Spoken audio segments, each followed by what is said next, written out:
This is such an immense theme, this theme of stillness, because it is really stillness, or our glimmerings of knowledge of stillness, that allows or enables us to know who we most truly are. I don't think that we can get to know this in the hectic moments of our lives, that it's really only stillness that brings us into a place of sufficient depth and also sufficient stability that we can begin to know who we are.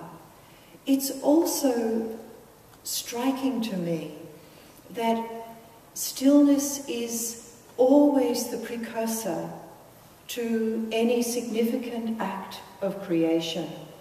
And in thinking about that, and I've been thinking a lot about that over this last few weeks as I've been preparing for our service today, I thought about this first verse in Genesis. In the beginning, God created the heaven and the earth was without form and void, and darkness was upon the face of the deep. And the Spirit of God moved upon the face of the waters, and God said, "Let there be light." And there was light. This light was the first act of creativity that allows us to know who and what we are. But it was also the first act of creativity that emerged from this stillness, which is another way of thinking about darkness. I found that exquisitely beautiful, but I also found another teaching that was really just as illuminating, literally illuminating for me. And this one comes from the Sufi teacher, Hazrat Inayat Khan, whom many of us know so well, not least through these services. And he said, every soul is born with the capacity to draw to it all the spiritual bliss and ecstasy that is necessary for its evolution. Just imagine if we took that one bit seriously, that each of us is born with the capacity to draw to ourselves all the spiritual bliss and ecstasy necessary for our evolution. He's not saying that we have all the strength we need to deal with our suffering. No. He's saying that we have the strength, the capacity, that we are the magnet, in effect, to draw towards ourselves the bliss, the ecstasy necessary for our evolution as spiritual beings living this human journey. I find that a profoundly encouraging teaching, deeply, deeply beautiful. Two more images. One comes from the ocean, and all of us who live in Sydney or can easily travel to Sydney have a great familiarity with the ocean. And we know that when the ocean is turbulent, we don't see the colour, the variations of colour in its depths. It needs stillness for us really to see what treasures lie within it and are encompassed by it. In the same way, when our turbulence is too great, we will be far removed from the beauty of our own depths. A second image comes to my mind. As some of you know, I've just returned from a retreat that we had in New Zealand, and this time I gave some teachings on the nature of suffering and how much of it is perhaps even unnecessary, as well as on the nature of healing and the nature of forgiveness. Now, at that retreat, as at every retreat that I teach again and again and again the power and the healing power of sacred listening. And this is done from a place of stillness. And there's such liberty in it.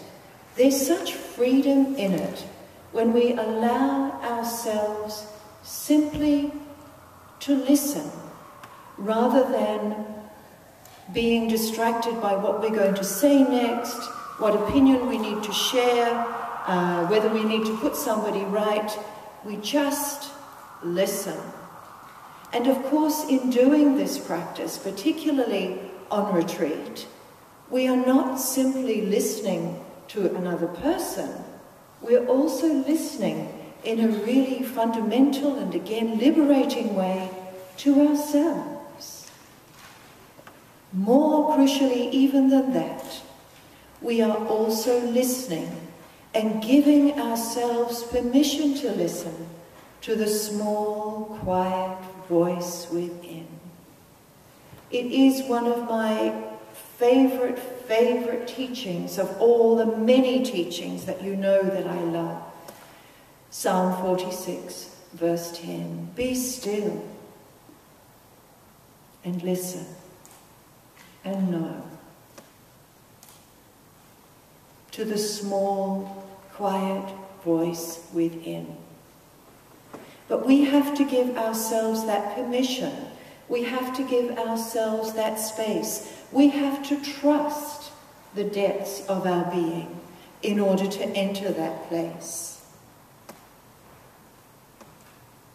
I'm wondering as I speak to you now how you listen to the teachings that come at these services. Which ones you allow really to enter you. Which ones you allow yourself to embody. Which ones you allow yourself to own. Ah, that one is for me. That one is for me. Why?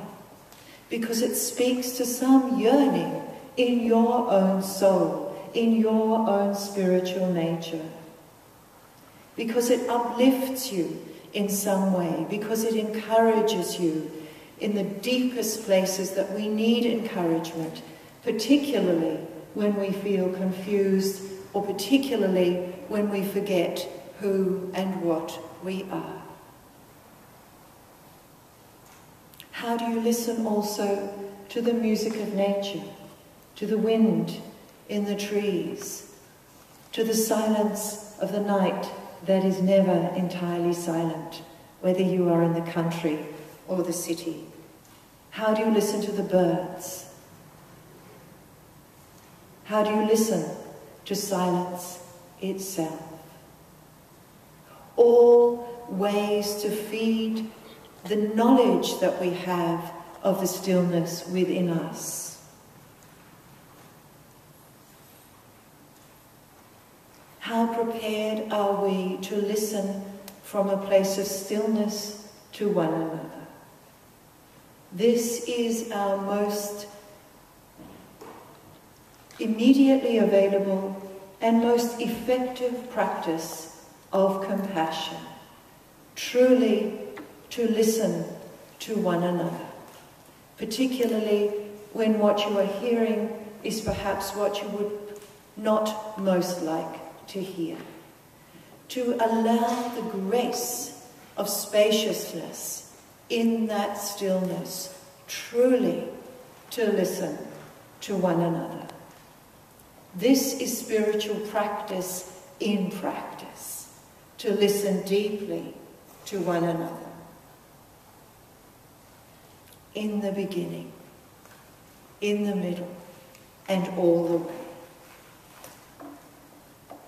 But of course, life for most of us is not about reaching a permanent state of stillness, at least while we're in the body.